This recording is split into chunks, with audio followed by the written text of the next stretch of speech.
अस्सलाम वालेकुम। अच्छा जी, एक ही रात ਦੇ ਵਿੱਚ 12 ਵਾਰਦਾਤਾਂ ਕਰਨ ਵਾਲੇ ਡਾਕੂਆਂ ਦੇ ਨਾਲ ਪੁਲਿਸ ਦਾ ਮੁਕਾਬਲਾ ਹੋ ਗਿਆ।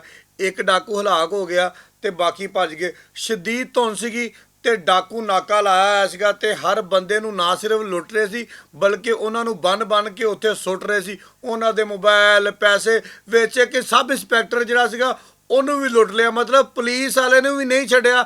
ਇਦਾਂ ਦੇ ਖਤਰਨਾਕ ਡਾਕੂ ਸੀਗੇ। ਫਿਰ ਜਨਾਬੇ ਵਾਲੀ ਥਾਣਾ ਲੁੰਡੀ ਵਾਲੇ ਦੇ ਐਸਐਚਓ ਨੂੰ ਪਤਾ ਲੱਗਾ ਨਾਕਾ ਲਾ ਕੇ ਡਾਕੂ ਇਸ ਟਾਈਮ ਵੀ ਸ਼ਹਿਰੀਆਂ ਨੂੰ ਲੁੱਟਦੇ ਪਏ ਆ। ਆਪਣੀ ਨਫਰੀ ਦੇ ਨਾਲ ਉੱਥੇ ਪਹੁੰਚੇ ਤੇ ਤੁਸੀਂ ਯਕੀਨ ਕਰੋ ਐਨੀ ਸ਼ਾਹਿਦੀਨ ਦੱਸਦੇ ਆ ਕਿ ਇੰਨੀ ਧੁੰਦ ਸੀ ਕਿ ਬੰਦੇ ਨੂੰ ਬੰਦਾ ਨਜ਼ਰ ਨਹੀਂ ਆਉਂਦਾ। ਉਹਨਾਂ ਇਲਾਕਿਆਂ ਦੇ ਵਿੱਚ ਜ਼ਿਆਦਾ ਧੁੰਦ ਹੁੰਦੀ ਹੈ, ਤੁਹਾਨੂੰ ਪਤਾ ਮੋਟਰਵੇ ਵੀ ਅਕਸਰ ਬੰਦ ਕਰ ਦਿੰਦੇ ਆ। ਐਸਐਚਓ ਤਾਲਿਸ਼ ਅਬਾਸ ਨੇ ਦੇਖਿਆ ਕਿ ਡਾਕੂ ਹੁਣ ਫਰਾਰ ਹੋ ਰਹੇ ਆ। ਰੁਕਣ ਦਾ ਇਸ਼ਾਰਾ ਕੀਤਾ, ਨਾ ਰੁਕੇ। ਫਾਇਰਿੰਗ ਦਾ ਸਿਲਸਿਲਾ ਜਿਹੜਾ ਵਾ ਸ਼ੁਰੂ ਹੋ ਗਿਆ। ਉਹਨਾਂ ਨੇ ਫਾਇਰਿੰਗ ਕੀਤੀ, ਇਹਨਾਂ ਨੇ ਫਾਇਰਿੰਗ ਕੀਤੀ। ਇੱਕ ਡਾਕੂ ਜਿਹੜਾ ਵਾ ਜ਼ਖਮੀ ਹਾਲਤ ਦੇ ਵਿੱਚ ਮਿਲਿਆ। ਜਦੋਂ ਦਾ ਰਿਕਾਰਡ ਚੈੱਕ ਕੀਤਾ ਗਿਆ ਤੁਸੀਂ ਯਕੀਨ ਕਰੋ ਕਿ ਅੰਨ੍ਹੇਵਾਹ ਉੱਤੇ ਪਰਚੇ ਸੀਗੇ। ਇੱਕ ਜਗ੍ਹਾ ਦੇ ਉੱਪਰ ਕੱਲ੍ਹ ਇਹਨਾਂ ਨੇ ਡਾਕੇ ਨਹੀਂ ਮਾਰੇ। ਪਹਿਲੇ ਥਾਣੇ ਬੁਚਿਆਣੇ ਦੇ ਇਲਾਕੇ ਦੇ ਵਿੱਚ ਆ ਕੇ ਡਾਕੂ ਨਾਕਾ ਲਾਈ ਰੱਖਿਆ, ਉੱਥੇ ਸ਼ਹਿਰੀਆਂ ਨੂੰ ਲੁੱਟਿਆ। ਉਸ ਤੋਂ ਬਾਅਦ ਥਾਣਾ ਲੁੰਡੀ ਵਾਲੇ ਦੇ ਇਲਾਕੇ ਦੇ ਵਿੱਚ ਆ ਗਏ, ਉੱਥੇ ਨਾਕਾ ਲਾਈ ਰੱਖਿਆ, ਉੱਥੇ 5-7 ਸ਼ਹਿਰੀਆਂ ਨੂੰ ਲੁੱਟਿਆ। ਯਾਨੀ ਕਿ ਇੰਜ ਕਰਕੇ ਘੁੰਮਦੇ ਸੀਗੇ। ਦੋਵਾਂ ਤਿੰਨਾਂ ਥਾਣਿਆਂ ਦੀ ਹਦੂਦ ਦੇ ਵਿੱਚ ਨਾਕੇ ਲਾਉਂਦੇ ਸੀਗੇ। ਜਿਹੜਾ ਸ਼ਹਿਰੀ ਲੱਭਦਾ ਸੀਗਾ ਠੰਡ ਦੇ ਵਿੱਚ ਉਹਨੂੰ ਲੁੱਟ ਕੇ ਥੱਲੇ ਬਿਠਾ ਲੈਂਦੇ ਸੀ, ਉਹਦੇ ਹੱਥ ਪੈਰ ਬੰਨ੍ਹ ਦਿੰਦੇ ਸੀ।